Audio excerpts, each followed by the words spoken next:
You ever seen a moment so cruel, it makes your blood boil? That's what happened that morning, to a girl named Emily. She wasn't rich. She wasn't dressed fancy. Just a simple girl holding a brown paper bag, bringing lunch to her dad, the janitor of a giant company building. That place wasn't just any office. It was a symbol of power, pride, and ego. The kind of place where people like her father were invisible. He'd been working there for years, quiet, respectful, always keeping his head down. And that morning, when he saw his daughter standing there, he smiled.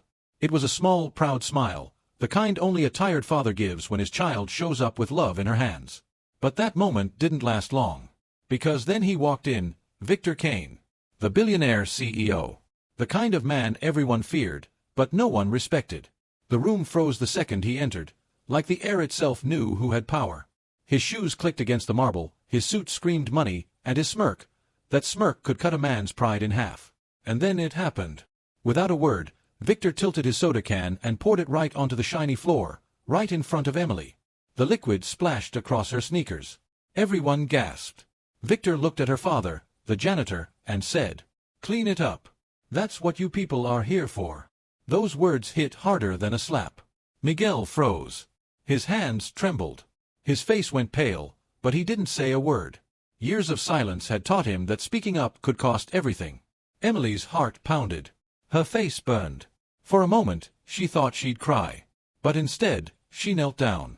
Quietly. With shaking hands, she began to wipe the floor, next to her father. The whole lobby watched. No one helped. No one spoke.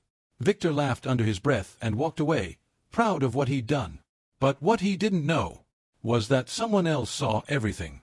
Someone who shouldn't have been there. And for Victor Kane, that one act of cruelty was about to change everything. Across the lobby, a man in a navy blue suit walked in. Calm. Collected. The kind of presence that silences a room without saying a word. Daniel Brooks. One of the company's new co-CEOs, the man everyone respected but no one really knew. No one knew where he went after hours. No one knew what he cared about. And no one, absolutely no one, knew that Daniel Brooks had a secret. Because when his eyes landed on Emily, he froze. Every wall he'd built, every lie he'd told, started to crack. Emily wasn't just the janitor's daughter. She was his wife. His secret wife, the one he'd kept hidden from this ruthless corporate world to protect her. And now, right in front of him, his wife and father-in-law were being humiliated by his own business partner. Daniel's jaw tightened. His calm shattered. And the look in his eyes said just one thing. Victor Kane just made the biggest mistake of his life. Daniel didn't yell. He didn't storm around. He just walked slowly across the lobby. He bent down and held Emily's shaking hand. "You okay?" he said, quiet, calm, but his anger was burning just beneath the surface. The whole room went silent. The janitor's daughter, holding hands with a man in a perfect suit? People whispered, shocked. Miguel's eyes went wide. He finally saw the truth. Daniel wasn't just anyone. Daniel looked at the elevator, the one Victor Kane had just taken upstairs. His voice was low, dangerous. "Stay here. I'll handle this." The elevator doors closed behind Daniel. Every second ticked like a drumbeat, and the employees exchanged nervous glances. They could feel something coming.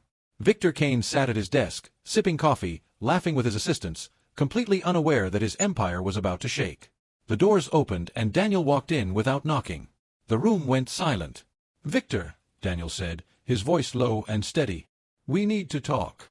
Victor smirked. "Not now, Brooks. I've got bigger things to." Daniel slammed the report folder onto the desk.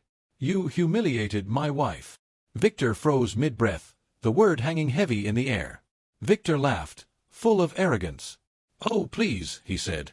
"If you're embarrassed by your little charity project, that's your problem, not mine." Daniel didn't flinch. He stood tall, calm, but you could feel the danger in him. "No," he said slowly, "this is your problem now. You just broke every rule this company is built on." He looked at the assistant by the door. "Call the board. Right now." Victor's smile disappeared. "You can't be serious." Daniel's eyes narrowed, a faint smile on his lips. "I've never been more serious." Downstairs, Emily and Miguel had no clue. A corporate storm was already about to hit. By afternoon, the rumors were everywhere. Everyone in the building was talking about the janitor's daughter and the CEO's secret wife. Some whispered with pity, some with awe, but most just watched silently, amazed at how fast power could change. Emily stayed close to her father, anxious and confused. Then her phone buzzed. One message from Daniel: "Stay calm. Don't leave the building." Upstairs, Victor was already planning his next cruel move. Victor never apologized. He didn't do sorry, he destroyed. He called the PR team. "Leak it," he said. "The poor janitor's daughter who married into power. Make Daniel look weak." But Daniel was ready. An hour later, the story blew up on social media, but Daniel was already ahead. He called a live press conference. "Yes," Daniel said to the cameras, calm and proud. "I married her. And I'm proud of it."